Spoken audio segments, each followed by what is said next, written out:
Awesome. My name is Kayla Asato, and I'm a trans person from Hawaii that lives in California now. So that's what the 808 area code is. So Kayla from Hawaii and California. Yeah.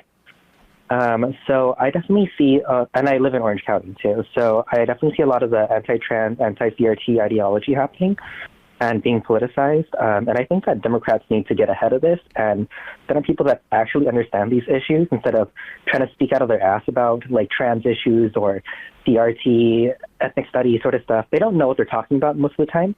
But I digress. The reason that I'm calling in today is about the progressive and anti-incumbent wave sweeping through LA and the 29th congressional district in particular. Did you hear that the congressional incumbent is the mentor of the racist Nydia Martinez and how the incumbent was setting her up to replace him?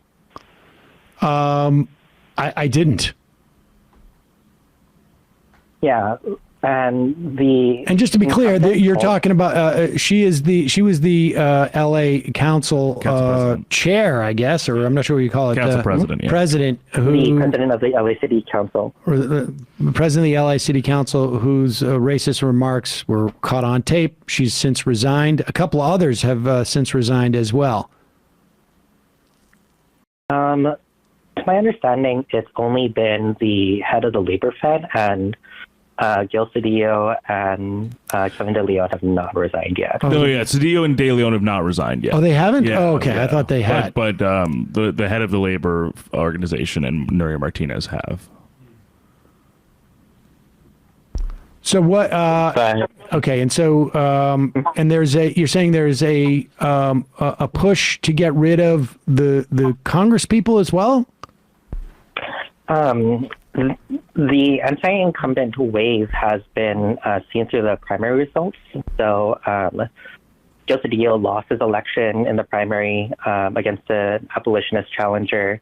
The former president pro tem, I don't know what position Mitch O'Farrell holds now. He's losing his primary election. He was in second place in the primary, top two primary, against another DSA member, Hugo Soto Martinez. One of the city council members is losing majorly to a former Green Party congressional candidate, Kenneth Mejia.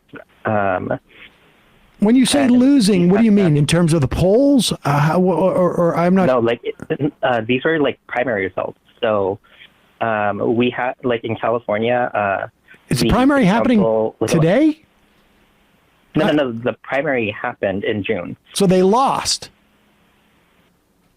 It's top two.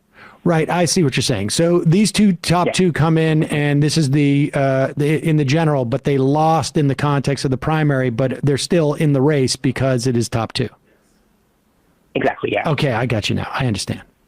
People, I should just remind people that California has so-called jungle primaries, where it is the primary is everybody who's running, doesn't matter what party it is, go into the race, and the top two vote getters, regardless of what party they're from, are on the general election. And so the real question is, what's the margin of victory between the first and second person, and where do those other voters who voted for the third, fourth, fifth, sixth, et cetera, place finishers, where do they end up landing in the general election?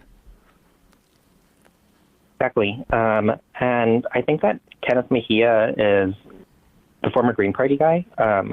He's running for city controller. He's been running a lot of billboards all across the city about this is how much money the police budget takes up, and this is how much money goes to homelessness. Is this really a good reflection of our priorities? We are an over-policed city, and homelessness is rampant. And he almost got 50%, beating council member Paul Corrett, I believe, by over 20, I think close to 20 points. Well, Kayla, I'll tell you what. Will you, if you have any good articles on this that you can send us so that we can get a sense of this and know what to look for Tuesday night with the assumption that maybe a bad one, that we're still conscious by the time we get results back from California. Send that to us and it'll be helpful. I mean, I just don't obviously LA is a big city. It's an important state. But I don't get that granular in following it. But if you have an article or two you can send us, that would be great. Yeah, absolutely. I'll send you over some articles, and I'll send you over some of the allegations about the congressman in the 29th congressional district who was accused of sexual assault of a minor. Oh, geez. That's a Tony Cardenas, right?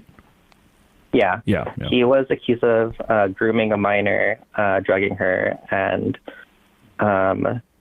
the only reason that the allegations were dropped was because the plaintiff's lawyer was Lisa Bloom, who defended Harvey Weinstein. Oh, jeez. All right. Well, appreciate the call. Send us those articles. Thanks, Kayla.